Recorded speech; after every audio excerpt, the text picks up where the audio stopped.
Hello, everyone, and welcome to Police Off the Cuff, Real Crime Stories. I'm your host, retired NYPD Sergeant Bill Cannon, a 27-year veteran of the NYPD. Folks, we're still covering that active shooter case that occurred on Sunday, just before 2 p.m. in the afternoon at the mega church of Joel Osteen, known as the Lakewood Church, which holds over 16,000 people, seats over 16,000 people, and in an average week has over 45,000 attendees walk through the doors of that church. So that is extra concerning in a situation like this, where we get an active shooter incident. And thank God in this situation that the church did have it covered in regards to having off-duty law enforcement, armed, I might say, armed off-duty law enforcement that put a quick end to what could have been a hugely tragic situation. Already quite tragic because a 7-year-old boy took a bullet in his head and is still alive, however, is in extremely critical condition. And that, of course, was the son of 36-year-old Genesee Moreno, who you see a picture of on the screen, who incidentally has a criminal history dating back to 2005. And those are the charges: assault of a public servant, assault causing bodily injury, theft, evading arrest. All of the same things that whenever we report an active shooter, all of the same things seem to be repeating themselves. Number one, mental illness, a huge, huge factor in these incidents. The access to a firearm, in this case, acquiring a legal firearm, even though the person was schizophrenic. I mean, we question that, and we question red flag laws. Like, what are they preventing? They don't seem to be preventing anything. And the authorities that were in charge of this, and, mental health professionals that had responded to Genesee Moreno's home numerous times, and in fact, there was a custody battle with her ex in regards to her son. And you wonder, if these things are documented, then how is someone like the defendant in this case, Genesee Moreno, how is she able to acquire a firearm, and an AR-15 at that?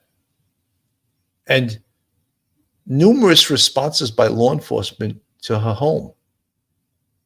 Yet all this tragic incident still occurred, even though all of these things were present. So these are some of the issues, and I'll have with me tonight retired Sergeant Mike Geary, retired NYPD Detective Phil Grimaldi, and we're going to discuss at great lengths, with great knowledge, about active shooters and what can be done, because this isn't the first time we've covered an active shooter. In fact, too often we cover them. So guys, hold on to your seats. You're about to enter true crime from a police perspective. And off the cuff, you're entering the police off the cuff zone.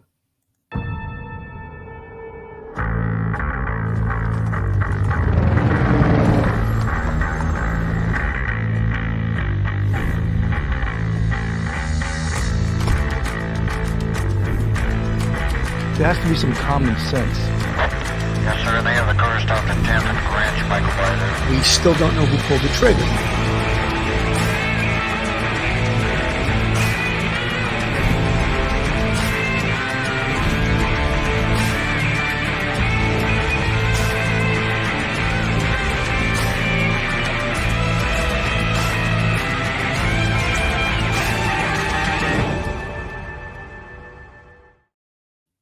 We're going to get right into this. Let me invite my two co-hosts tonight.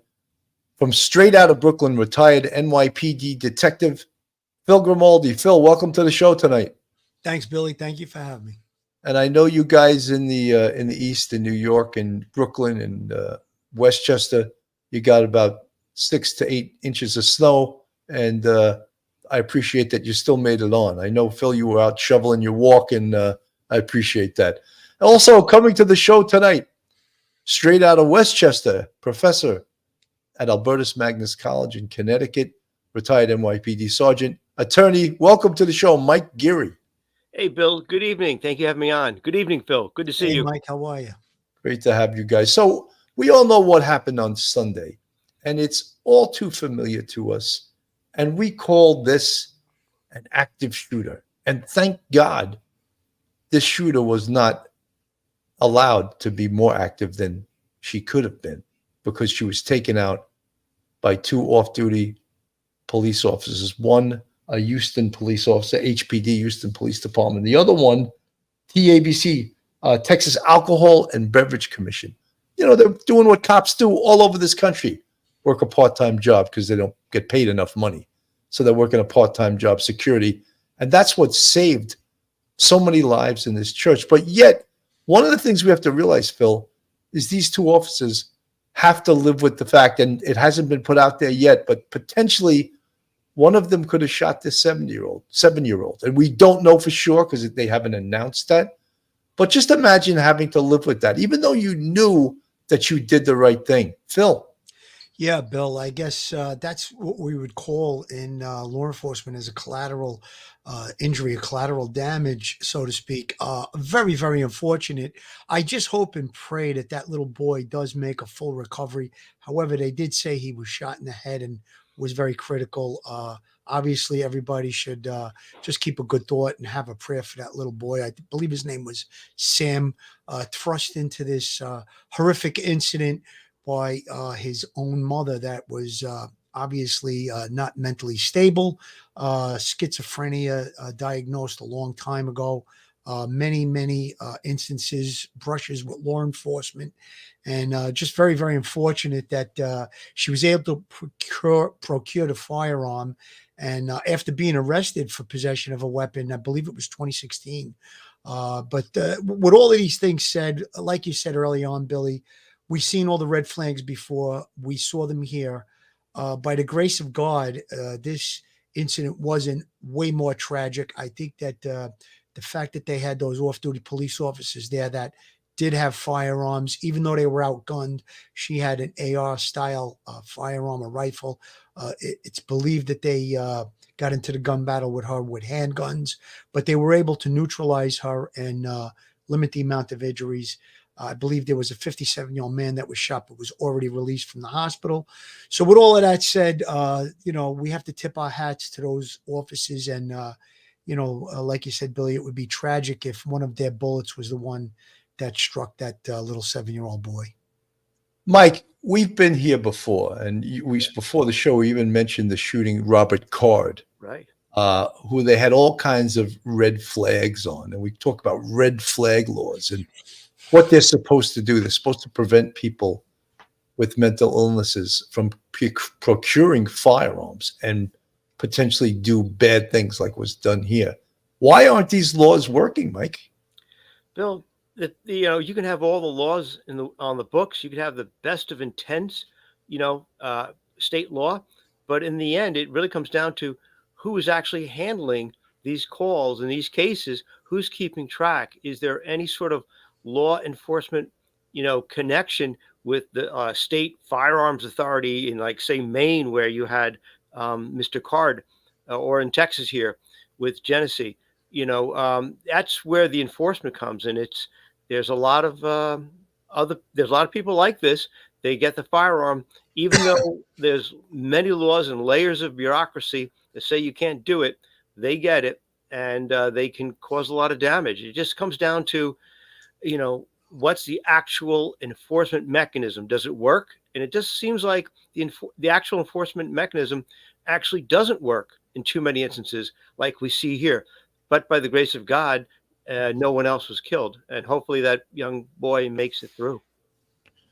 Yeah, I mean, we've spoken about these active shooter incidents, and that's the one major part, that the prevention part, and then the other part is the security part of it is securing what's considered to be a church is considered to be a soft target, Right. for someone to go in a church. And perhaps if a would-be shooter knows that a church has armed guards in it, they may think twice about going in there. I don't know whether or not Genesee Moreno knew that this church had off-duty officers in there that were armed. Maybe that if she had known that, maybe that would have prevented her going in. So basically, let's just go over quickly what happened. Houston megachurch shooter had an AR-15 and brought her 7-year-old son.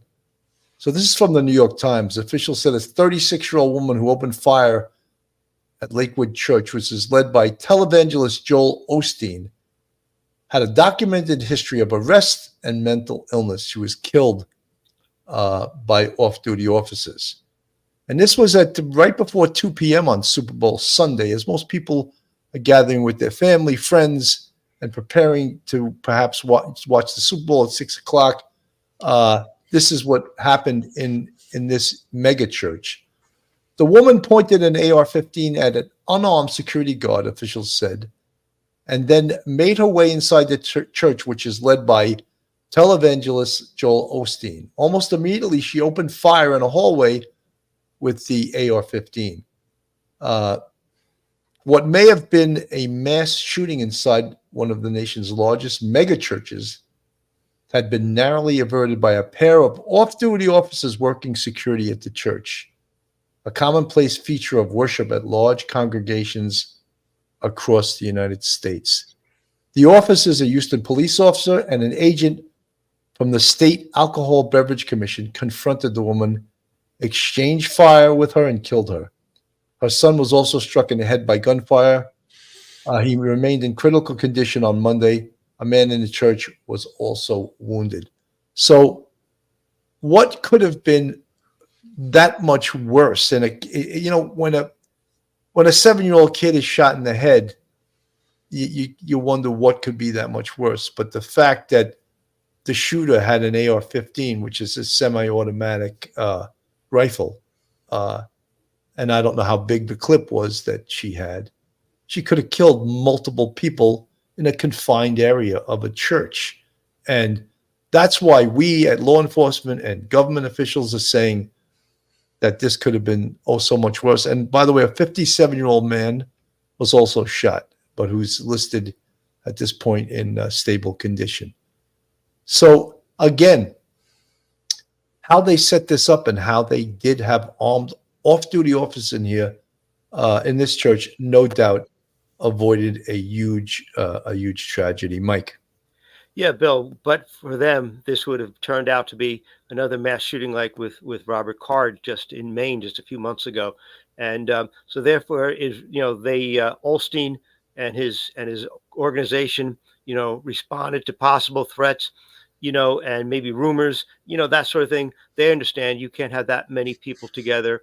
They've seen, we've had church shootings in Texas before, South Carolina. We've seen this sort of stuff at synagogues. It's horrible. And you can't even find a place of peace, a place to, say a prayer. But, this could have been prevented if the red flag laws actually worked and the enforcement arm of the red flag laws actually worked, but it didn't.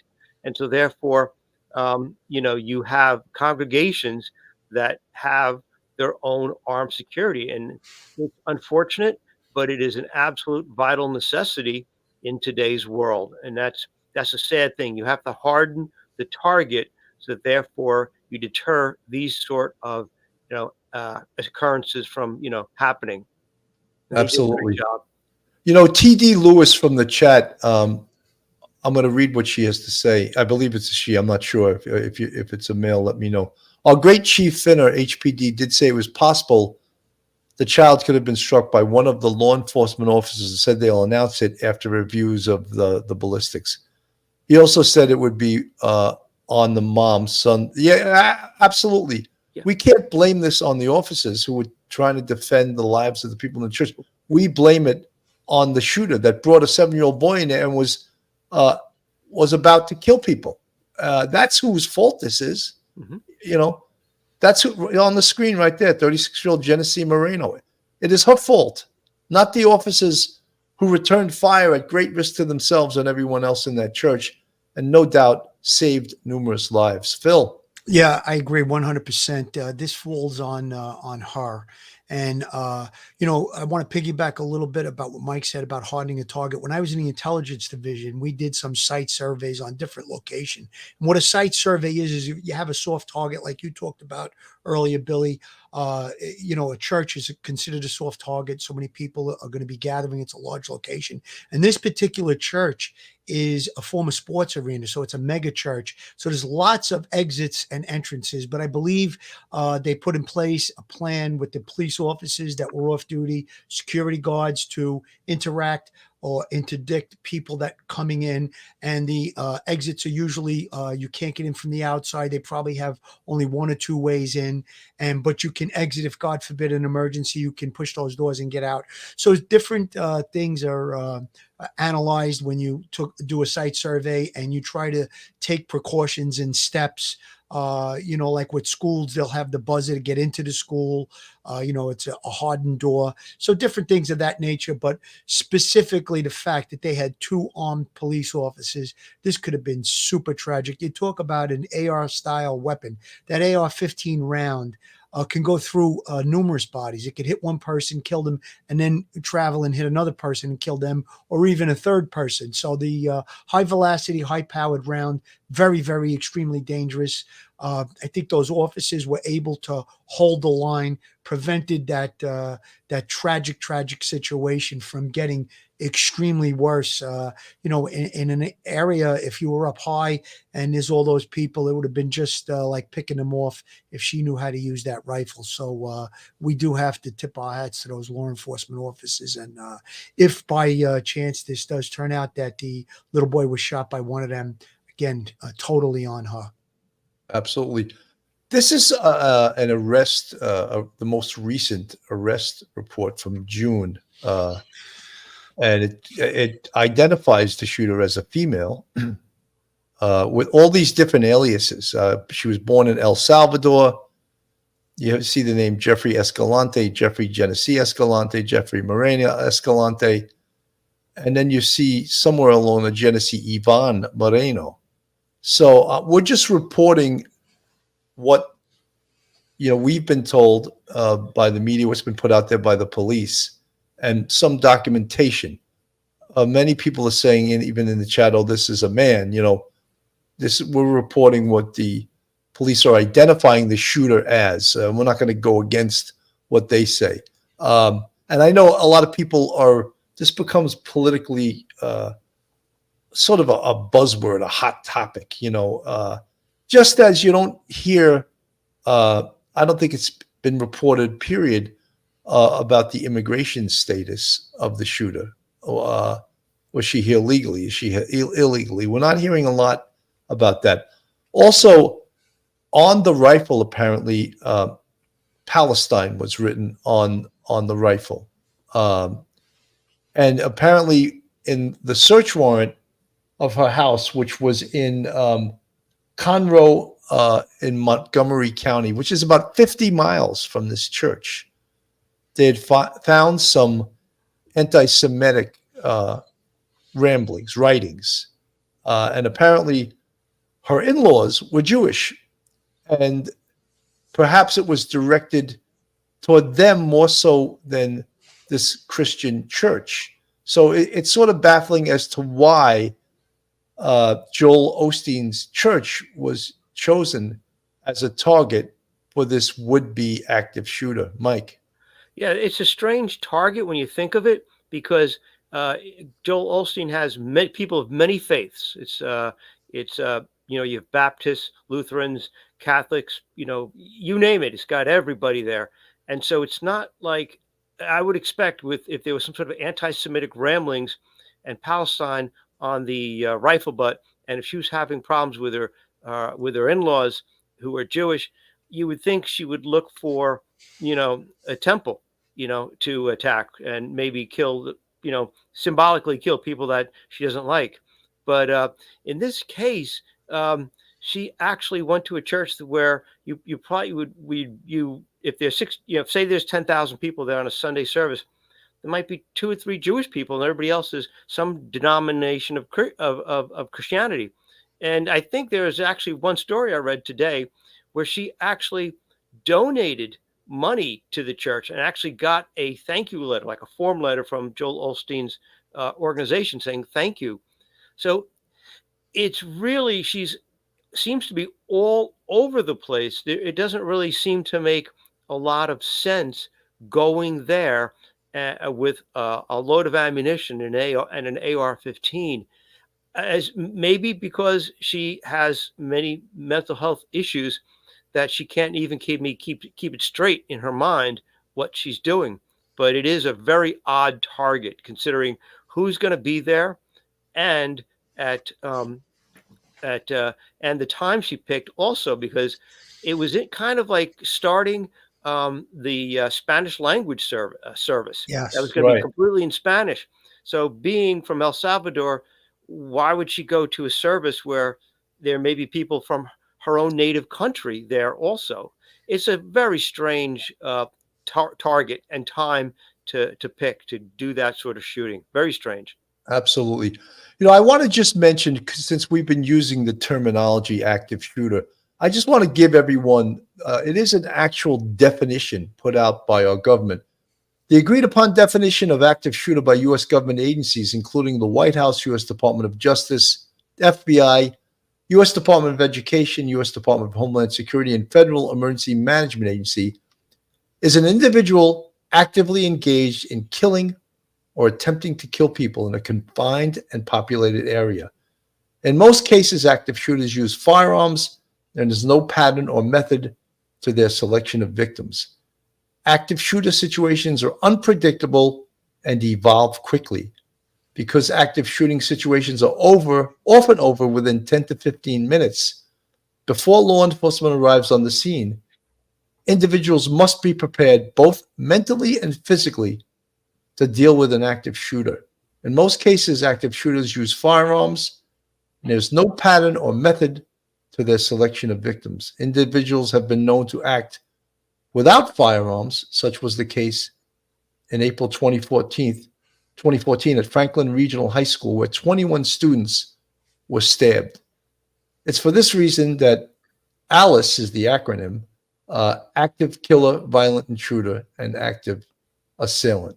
So they changed sort of the name because it's someone just trying to wreak havoc, whether it's with a firearm or with a knife, an active killer. So ALICE, active killer, violent intruder, active assailant. So but they've changed over the years what they tell people to do in an active shooter situation. And of course, if you're in a confined space, they're not telling you to surrender. They're telling you to fight back. Run, hide, fight. Yeah, because perhaps if one person can distract the shooter, that one person may sacrifice their own life, but may save dozens of lives through their actions. Phil. Yeah, Billy, I think I've talked about this before. We've done many episodes on whether it be active shooter, or if someone takes an automobile and goes to some type of a gathering for a holiday, a parade, let's say, and run people over. We've talked about this numerous times, and the run, hide, fight is the general thing that it's the rule of thumb for a school, an enclosed area, like we talked about with this situation. So I always stress that, the mindset of the person that's going to do the shooting, in this case, shooting, when bullets start flying back at them, it just throws them off. It changes the whole scenario. They had control. They got this big rifle. They're going to control. They're going to kill people. Now, when bullets start flying back at them, it puts them in a different mindset. Like I said earlier, they were able to prevent this shooter from accessing the inside of the location of the church, of the arena. And it could have been much, much worse. They were able to hold the line, and they were able to neutralize the shooter. So in any situation when you have a gathering like this, we've talked about it many times, hardening the target, but also having armed, whether they be ex-military, off-duty, or retired police officers. I think that that's really the key to preventing a lot of these situations from escalating into mass casualty events. Absolutely. TD Lewis again from the chat. HPD said she was a female. It's not uncommon to drive that far to go to Lakewood. Her mom was a member. The perp went through 4 CPS investigations. Also had some counseling interaction with church staff. TD Lewis, thank you for that information. And one of the things that we ask early on is, why are these red flag laws not working? Why are they not? How is it allowing people with really deep-seated mental health issues to obtain a firearm? And that's what's baffling to us, because look, I'm in a state now, New York State, which is very restrictive with firearms. And I'm a retired 27-year veteran of the NYPD. Now, for me to get bullets, they got to do a background check on me just to get rounds, to get bullets for my gun. And if you ask me, of course, I would say that's a little bit ridiculous. But yet, then there's people with mental health issues acquiring firearms. And yet, there's states that are restricting retired law enforcement officers with spotless records from obtaining bullets for their guns. Mike. Billy, it doesn't make sense. It doesn't make sense whatsoever. Retired law enforcement, absolutely. Active duty law enforcement, retired law enforcement, it doesn't make sense to restrict retired law enforcement because they are your best friend out there. Whenever I'm driving around, if I see a police officer on a car stop, I'll slow down just a little bit, watch what's going on. Anytime I see law enforcement interacting with the public and they're outnumbered, say it's 3-1, I'm going to slow down and watch.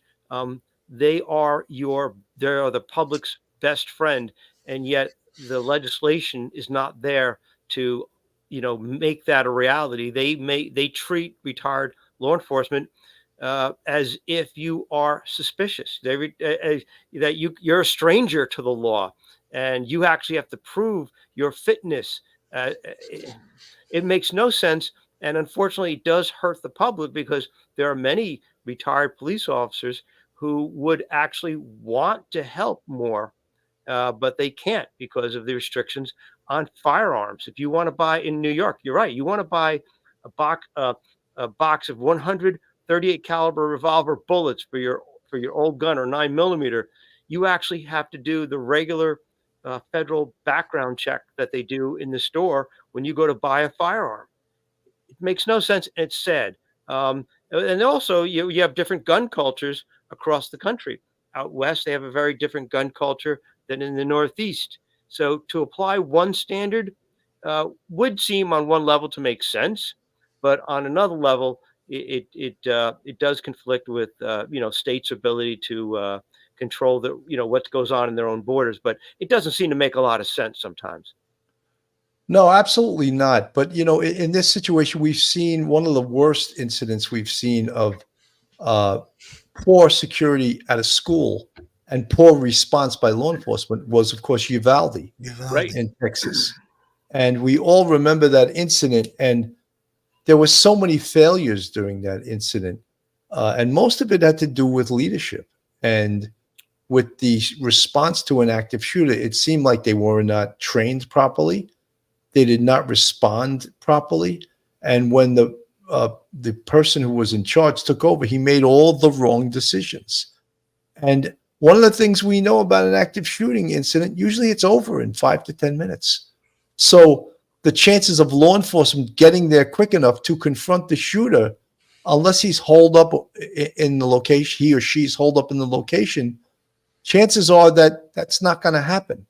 And they're going to get the active shooter after all the damage has already been done. Phil? Yeah, Billy, most responses to 9/11 calls average around 3 to 4 minutes. So think about it. If a person enters a location and begins shooting, how many people can they kill in 3 to 4 minutes before law enforcement would even be on the scene. Now, obviously, there's sometimes there's school safety officers that are present, might cut down on the response in the school. In this particular case, the church had the armed security, so they were there. There was really no lag in response time. I think that's key with these type of locations, having that type of a barrier, so to speak, between the people and the outside world. When you have someone like this that comes in, we talked about all the red flag stuff here. There was one thing that really jumped out at me, and it has to do with this little boy. In 2022, his grandmother, Wally Carranza, she petitioned the court to be conservator of Sam, little Sam, and she was denied that. I think that may be what they were talking about when they reported that there was this contentious divorce battle between the defendant here, Genesee, and her ex-husband. There was also talk of that the family, they were Jewish. Some of the members were Jewish, so that could be the anti-Semitic part of what they found in the search warrant. And to put Palestine on the rifle and take that type of an approach to this situation, really, it sounds like she was just trying to put a label on something.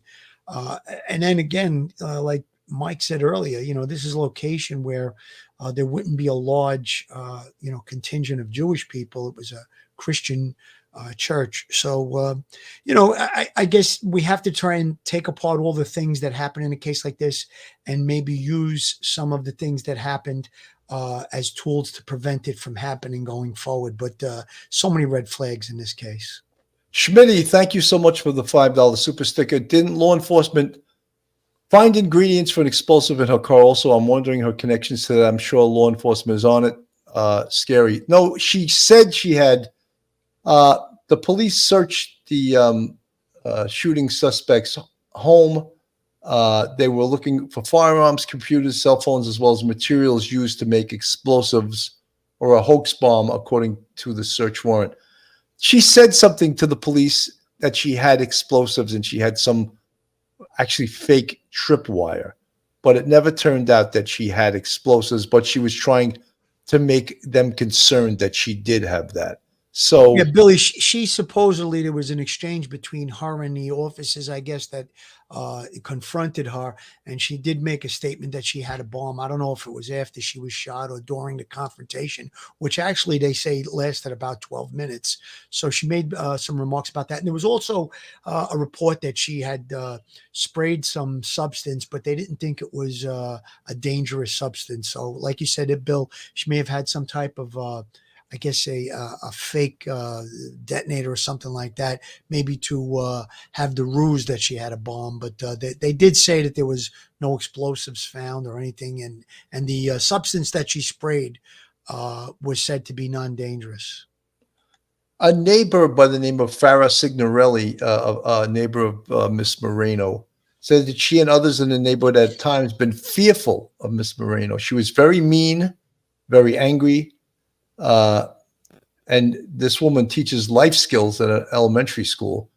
She said Miss Moreno had begun antagonizing her after Miss Moreno learned that her son was in Miss Signorelli's class. So there had been numerous issues with, besides mental health professionals, with her neighbors who had called the police. And, we should perhaps talk about that. And Mike, you're a lawyer besides a police sergeant, retired police sergeant. What are the parameters for the police to take action in something like this? I mean, what we used to have all the time when we were on the job was an EDP, which was known as an emotionally disturbed person.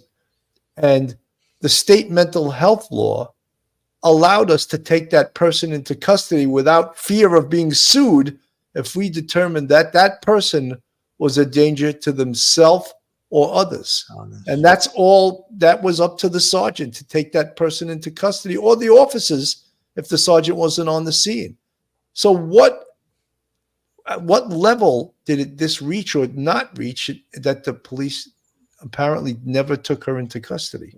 Yeah, reading, going over this and researching before the show tonight, it seems when you read these stories about the neighbor, Marino was a very, very antagonistic person, nasty, contentious, and but it doesn't seem. I don't see where she actually brandished a firearm or a knife and threatened to kill anybody. It she had they she something she there was one thing I think she painted a SWAT sticker or something on a fence or something like that. There was one small incident with that, but I think other than pointing a rifle, a pistol, or threatening the neighbor with a weapon, it was just a little bit less than that. But she was a very antagonistic person. Obviously, anyone can see that she was having some issues, personality issues, getting along with other people, kind of issues, but they never seemed those things other than the theft, the forgery, the assault, the unlawful possession of a pistol back in 2000. I think it was 22. Other than those things, they were all like these low-level nuisance things that may, depending on the level of what the threshold was for invoking a red flag law in Texas, it may have fallen below that. Look, you could have the greatest laws, the greatest law enforcement people behind, but if she doesn't trip a particular threshold, then she's not going to be affected by that law. And that's what I think happened here. She's got a long history of abusive behavior with other people, but she never got to that point where the police would come and see her and then make an arrest at that point. She got arrested for other things, but not for that. And so I think that's where she kind of fell through the cracks. And you're never going to write a law that's perfect, and you always have to have minimum conduct in order to be affected by the law. And it seemed that in 2022, when she was arrested for carrying a weapon unlawfully, and I think she did like 12 days in jail, that would have been the time to maybe perhaps, if they could, commit her to a mental health facility, and maybe that would have prevented this. But it didn't happen. Absolutely. Absolutely. Folks, this is Police Off the Cuff, real crime stories. If you like real crime, true crime from a police perspective, then you're in the right place. And if you're not subscribed to us, go on our YouTube, hit that subscribe button, give us a thumbs up, ring that bell, and share us with your family and friends. In addition, we have a Patreon with 3 different levels if you want to contribute to us financially. And we also have a YouTube channel membership where we have all kinds of different things that we give to our members.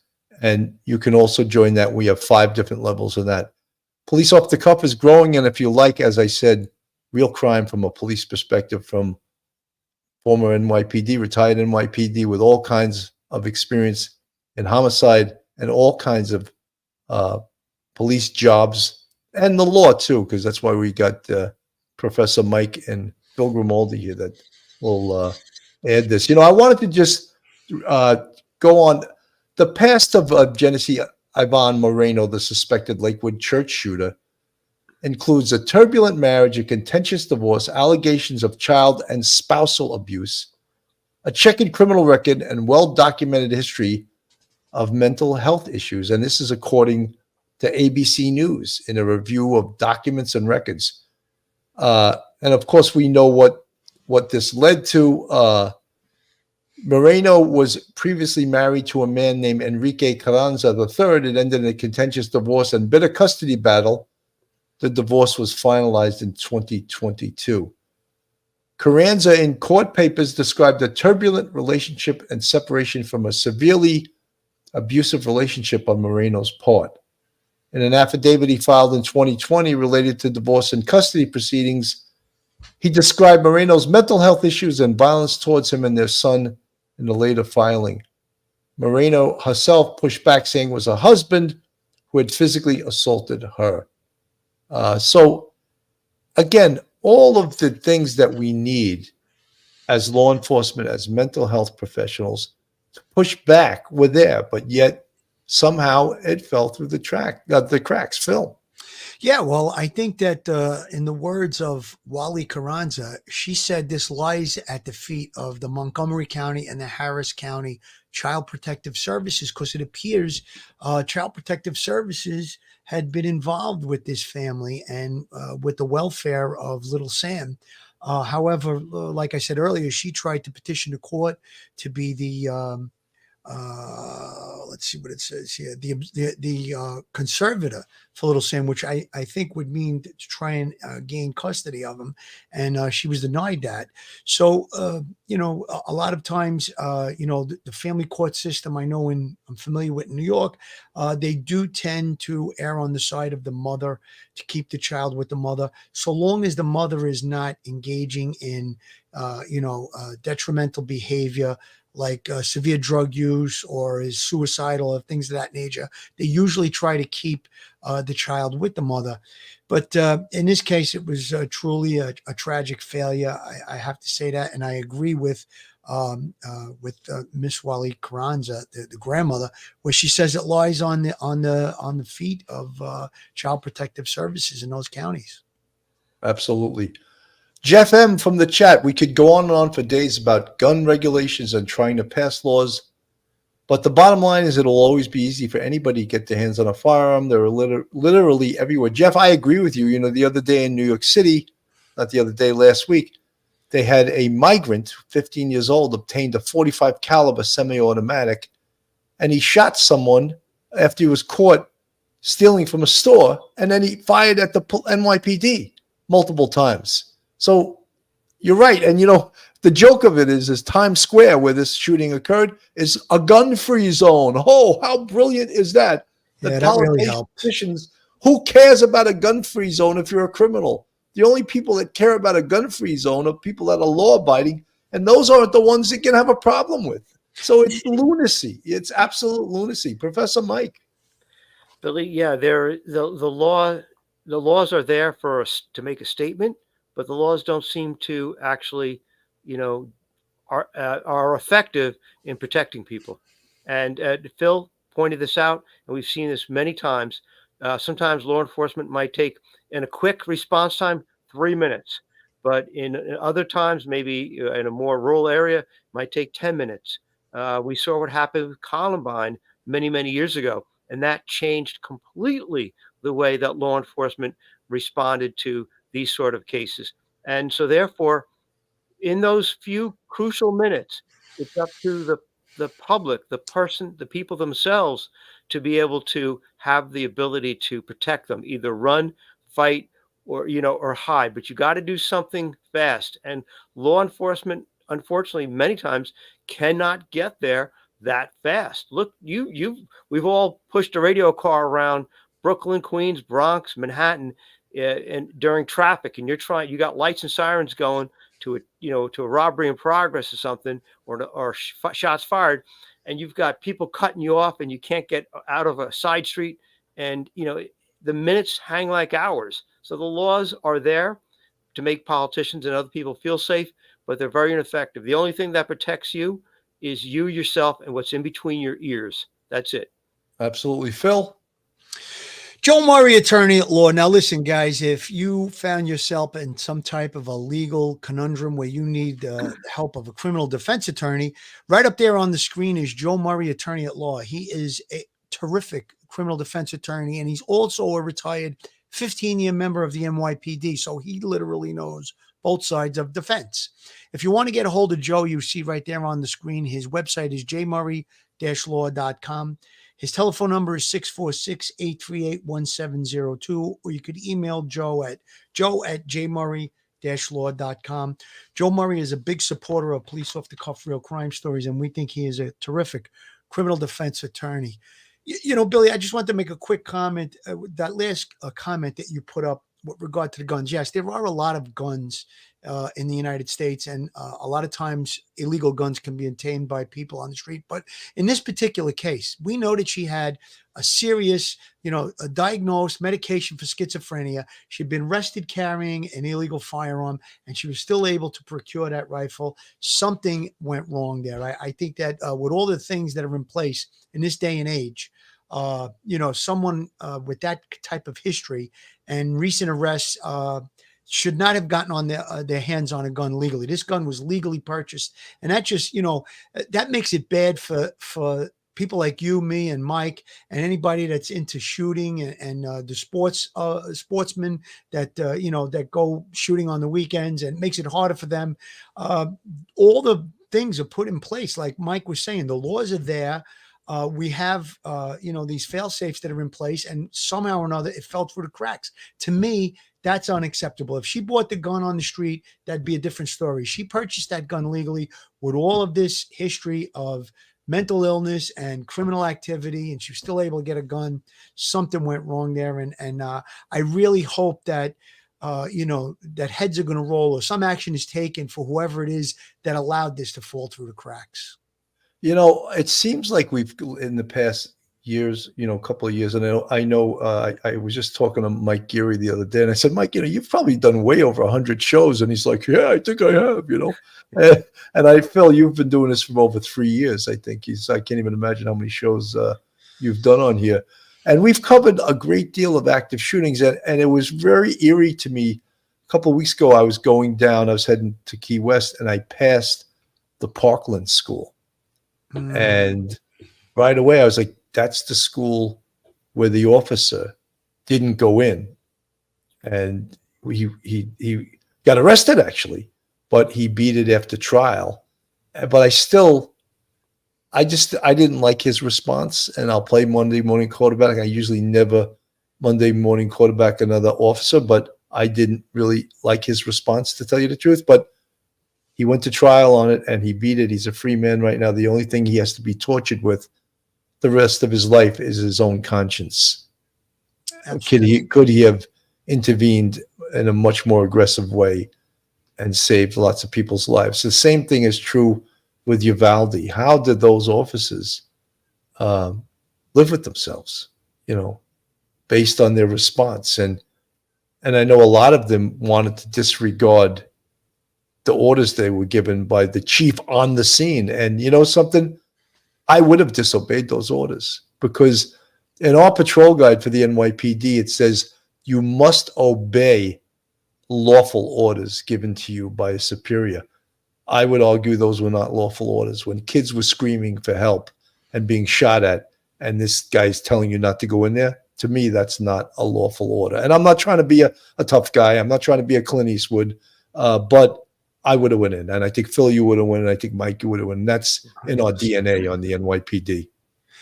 Billy, in that case that you're just talking about, the officers that eventually did go in and take the shooter out did disobey an order not to go in. They said, the heck with it. I think they were Customs and Border Patrol SWAT team, and they decided to go in. So in those type of situations, you have people calling for help. There was contact with 9/11 in that case. And, we talked about Parkland when that happened. Those were two unfortunate incidences where, we're trained as police officers that are emergency responders based on all of the recent active shooter situations over the last 20 years or so, to go in and try and get to the threat and neutralize the threat. You have to go towards it.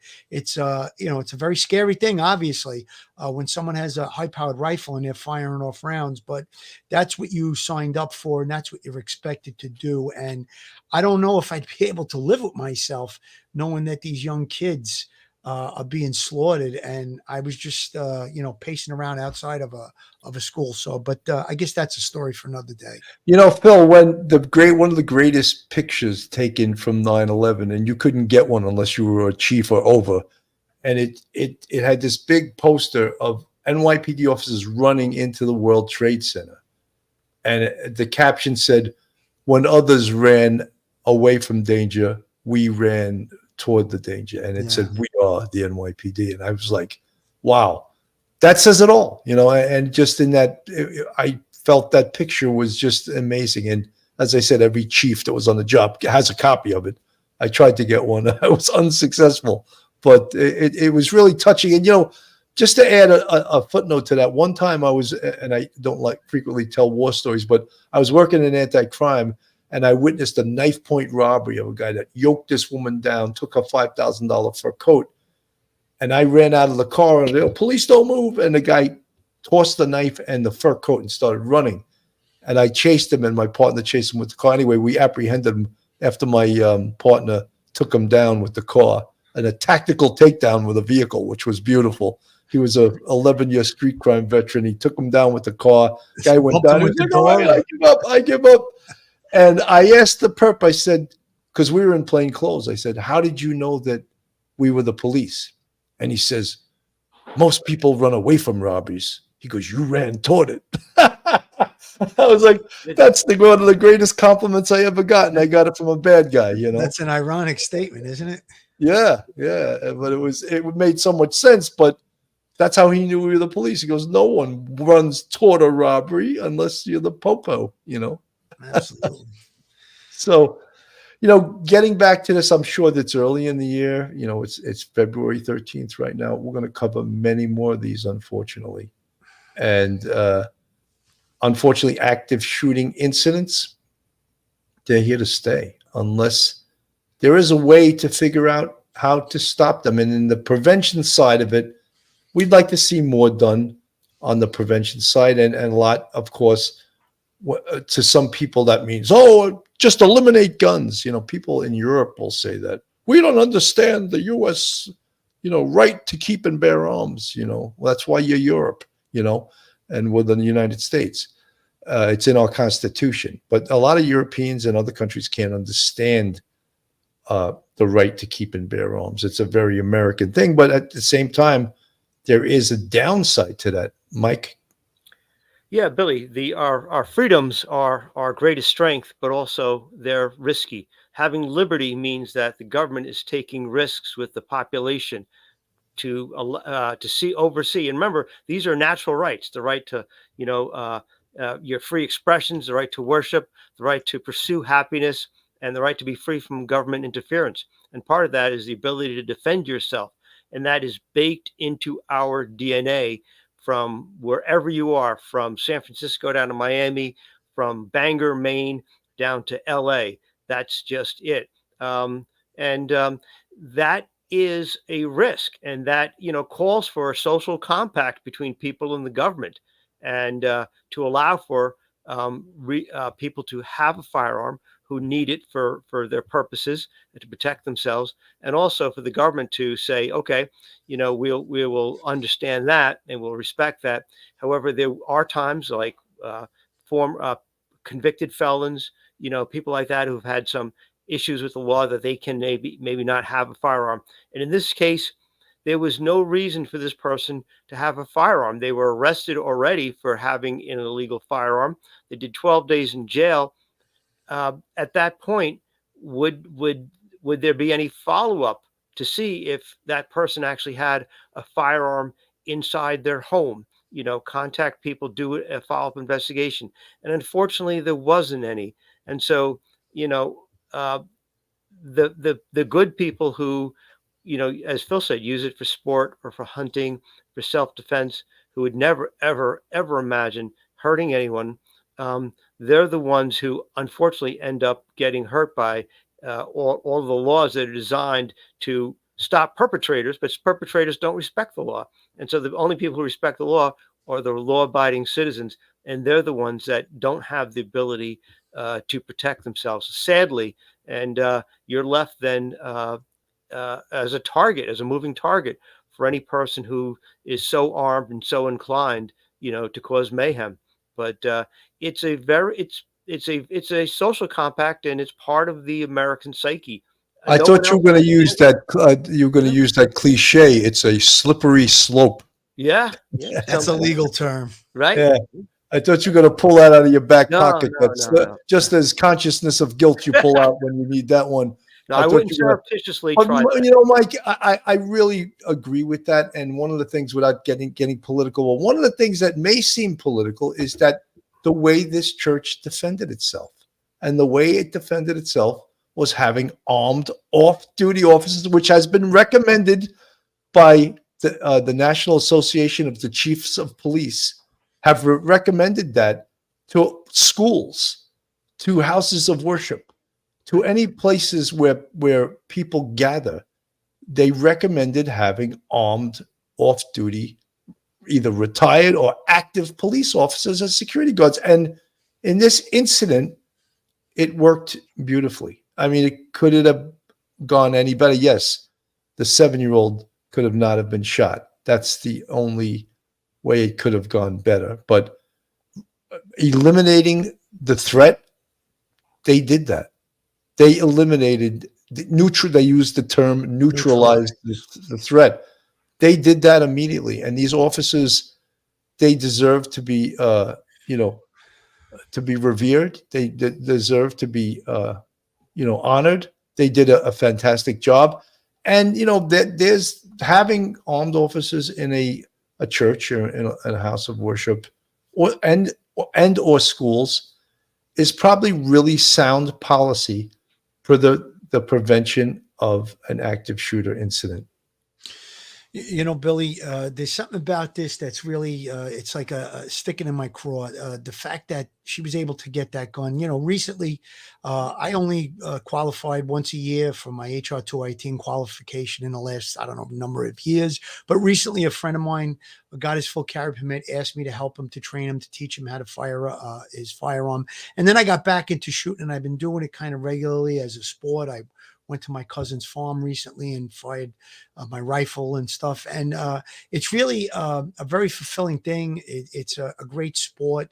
And to think that there's mechanisms in place, and however it didn't prevent her from getting the gun. That's why I talked about it earlier. I just want to see that, whatever mechanisms in place. I mean, you talked about how you can't buy ammunition for your gun without going through a background check. And, Texas might have a little bit more lenient gun laws, but I don't think they have such a lenient policy that a person with mental illness, obviously for many years, diagnosed with mental illness, on medication, and numerous arrests, one for even carrying an illegal firearm, should be able to procure that rifle, and also was carrying another rifle, was carrying I don't know if it was a rifle or a pistol, but it was a 22. Yeah, he had 22. So with all of that said, this just bothers me because it's gonna, you're gonna have the people that are gonna look to attack the First Amendment and I'm sorry, the Second Amendment, and with all of these things in place, it shouldn't have happened. I just hope that someone's held accountable, because it's going to happen at some point. It's going to turn political, and she was able to get her hands on a gun legally and all of that. But in this case, it really shouldn't have happened. I just hope that whoever it is that was responsible can face some consequence. Absolutely. TD Lewis from the chat. We had an active shooter in Angleton, Texas, which is approximately 45 minutes from Houston yesterday. When will this stop? You would think that active shooters would be nervous to do that in Texas, where it seems like every other person has. It's an open carry state, I believe. It's an open carry state. You're right. And I would think that, states like that, people would be more concerned with, you see the old situations where someone goes in, does a stick up, and they get shot by 40 people in the restaurant, all armed, It's like one of those things. But look, I'm not a huge gun buff. I think I'm a Second Amendment guy, but I'm not a big buff where I think everyone should be carrying. But I believe in the right to keep and bear arms, which it says in our Constitution. And there are those that would like to take that right away from us. And you see situations like this. This person should have never had a gun, should have never had it, but she did. She did. So thank God, that there were legitimate people in that location that neutralized the threat. We'll use those antiseptic words, right, to neutralize. And there were people that were able to do that and took this person out. We're at almost an hour, guys. I think we did a pretty damn good job covering this. I think it was a great, I want to thank all the people that came by today. I covered a little bit of this yesterday before no shooter. We know a hell of a lot about active shooters and the way law enforcement responds and the way it should happen. And this was really like textbook, to have 2 off-duty officers working for this church. Just great work. Phil, your final thoughts? Final thoughts. The only thing that could have been better in this case is if that little boy wouldn't have been hurt and that 57-year-old man would have been not hurt. But in this case, we know what happened. Let's hope that the mechanisms that are in place can be adhered to, and this could be prevented in the future. Any location that has a large gathering of people, they need to have security protocols in place, like we talked about on the show, whether it be armed police officers, eliminating entrances in and out, obviously emergency exits if you need to get out quickly. Run, hide, fight, very, very important. If you could run away from an active shooter, run. If you can't run, try to hide. And if you can't hide, you must fight. Those are very, very strong words, and I think that they make the most sense based on all the different investigations that took place post a lot of these shootings. Again, thoughts and prayers for that little young boy, Sam, that was injured in this case. Let's hope that he does make a full recovery, and keep a good thought for the family of, even though this woman was an active shooter, she has a family, and I'm sure that they are hurting right now. So just a good thought for anybody that was a victim of this senseless violence. Absolutely. Mike, final thoughts? Final thoughts. This, like the Robert Card incident in Maine a couple months ago, point up the weaknesses of just passing laws to restrict, gun ownership when there's no follow-up, there's no enforcement, or it's very ineffective. And unfortunately, all of these sorts of things, people falling through the cracks. We see this time and time again. So when people hear about these red flag laws, just read the law, see what it says, see what law enforcement mechanisms are in place. But just passing laws is not the way to make people safer. You need a lot more than just passing a law by some politician, to get some votes. You need a lot more than that. You need some actual effective mechanisms that would actually answer the particular problem that the law is supposed to solve, and nothing more than that. Absolutely. Well, guys, thank you so much for your thoughts and your wisdom. And folks in the chat, people that tuned in tonight, thank you so much for tuning in. I'm Bill Cannon from Police Off the Cuff. Have a great night, everyone, and God bless. Stay safe, everyone. Good night. One episode just ain't enough.